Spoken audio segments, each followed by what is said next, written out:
Tell you later. I had a really good time tonight. Thank you. Today, we lost not one, not two, but four incredible American legends who shaped our culture in ways that will never be forgotten. These weren't just famous people. They were the voices, faces, and hearts that touched millions of lives across generations. If you've ever been moved by their work, stay with me as we honor their incredible stories.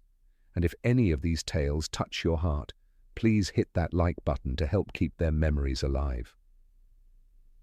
Randy Boone, the singing cowboy who captured hearts. Let's start with Randy Boone, who passed away at the age of 83 on August 28, 2025.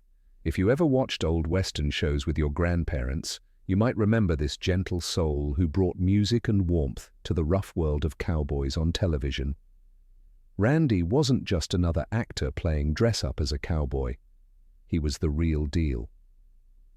Born on a cold January day in 1942 in North Carolina, Randy grew up with mathematics books in one hand and a guitar in the other. But something inside him called for adventure, something bigger than classroom equations and small-town life. So what did this young man do? He packed his guitar, stuck out his thumb, and hitchhiked across the entire United States. Picture this: a young guy with nothing but his music, sleeping under stars, playing in coffee shops for enough money to buy his next meal. He wasn't running toward fame, he was chasing something deeper.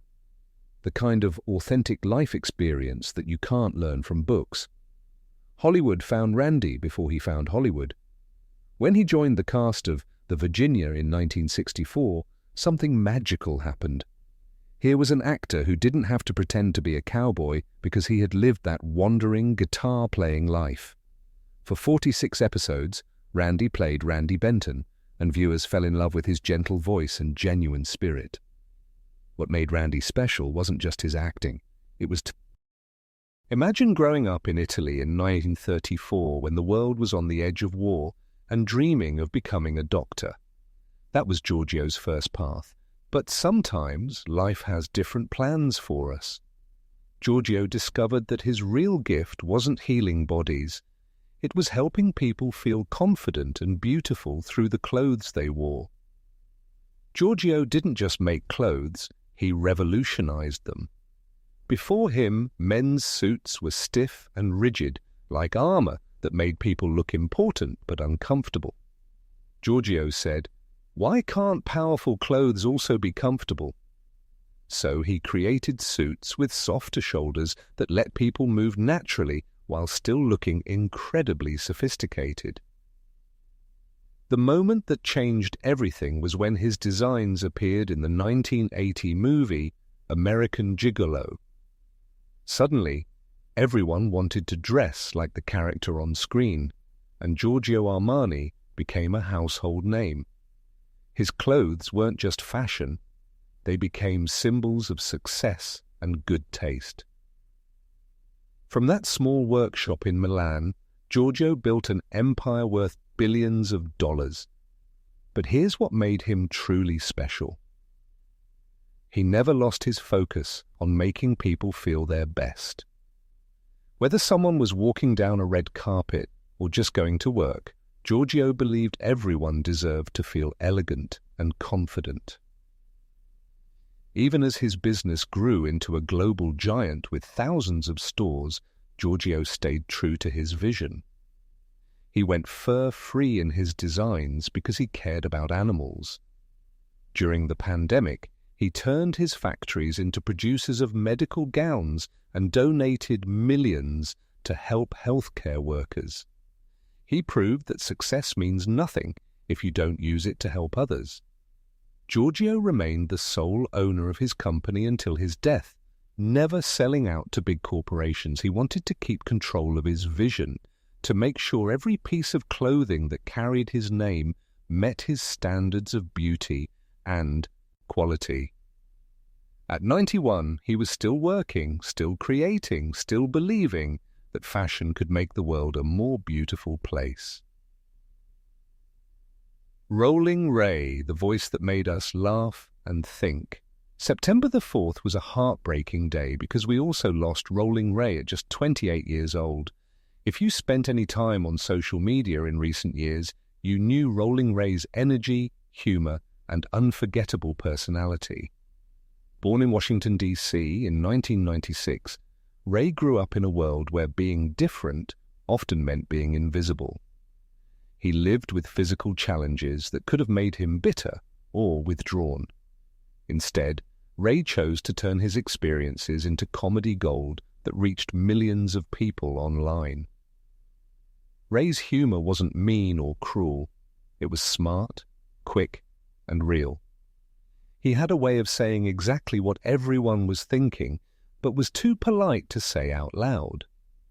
His signature word, purr, became part of internet language, something people said when they wanted to show what made Ray truly special was his appearance on shows like Catfish Trolls in 2018. He didn't just entertain people, he educated them. He showed viewers that having a disability doesn't mean you can't be funny, confident, and fabulous. He challenged people's assumptions about what it means to live with physical challenges. Ray never hid from his struggles. Instead, he used them as material for his comedy and as a way to connect with others who felt different or left out. He proved that authenticity is more powerful than perfection, that being real resonates more than trying to be what others expect. His family and faith kept him grounded even as his online fame grew. Ray often talked about how his community in DC supported him and how his beliefs gave him strength. He wasn't just performing online. He was sharing his real self with the world, vulnerabilities and all. At just 28, Rolling Ray had already shown millions of people that confidence comes from within, that humor can heal, and that being different isn't something to hide, it's something to celebrate. His voice may be gone, but his message lives on in everyone he inspired to be proudly, loudly, authentically themselves. Graham Greene, the actor who changed Hollywood. Finally, we honor Graham Greene, who passed away on September the 1st at the age of 73. Graham wasn't just an actor, he was a bridge between two worlds, bringing indigenous stories and characters to mainstream Hollywood in ways that had never been done before. Born in Ontario, Canada in 1952, Graham didn't start his life dreaming of movie stardom. He worked as a welder, an audio technician, using his hands to build and fix things. But something inside him called for storytelling, for sharing the experiences and wisdom of Indigenous people with a wider audience.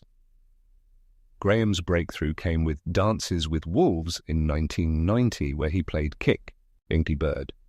This wasn't just another movie role, it was a chance to show the world Indigenous people as complex, wise, and dignified characters, not the stereotypes that Hollywood had been showing for decades. The film won 7 Academy Awards and made over $400 million worldwide. Graham earned an Oscar nomination, but more importantly, he earned respect. Audiences saw him as Kicking Bird and recognized something they had rarely seen in movies before, an Indigenous character who was fully human, with wisdom, humor, pain, and dreams. Over more than 40 years, Graham appeared in over 100 films and television shows. Whether he was playing a thoughtful guard in The Green Mile, adding humor to Maverick, or reaching younger viewers